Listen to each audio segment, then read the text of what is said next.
let's recite মানে আহা আমি আবৃত্তি করো ট্রাফিক লাইটস প্রথমে আমি এখন পঢ়িম কি কৈছে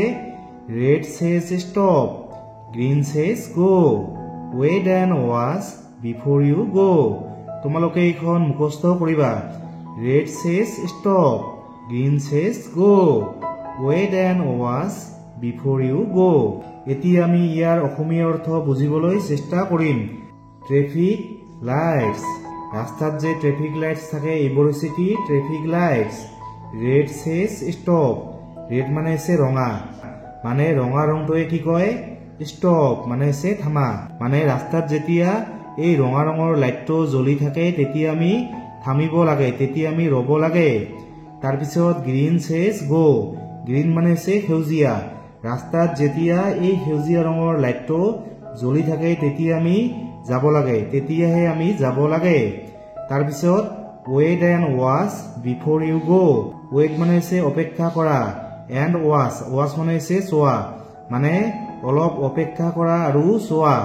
বিফোৰ ইউ গো গো মানে হৈছে যোৱা মানে তুমি যোৱাৰ আগতে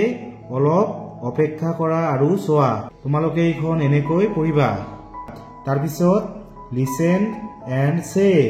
মানে শুনা আৰু কোৱা এ নম্বৰ হু সেজ স্টপ মানে কোনে থামিবলৈ কয় স্টপ মানে হৈছে থামা তোমালোকে কবা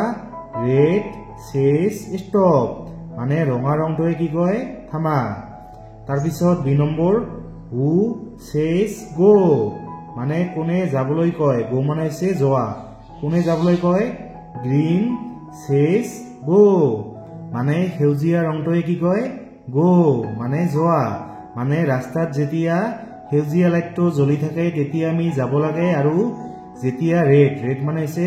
ৰঙা লাইটটো জ্বলি থাকে তেতিয়া আমি থামিব লাগে বা তেতিয়া আমি ৰব লাগে তাৰপিছত number 9 let's draw and colour A traffic light তোমালোকে ইয়াত ধুনীয়াকৈ ডাঙৰকৈ এটা ট্ৰেফিক লাইট আঁকিবা আৰু তোমালোকে ৰং দিবা ইয়াত তোমালোকে ৰঙা ৰং দিলেও হ'ব নহলে তোমালোকে গ্ৰীন মানে সেউজীয়া ৰং দিলেও হ'ব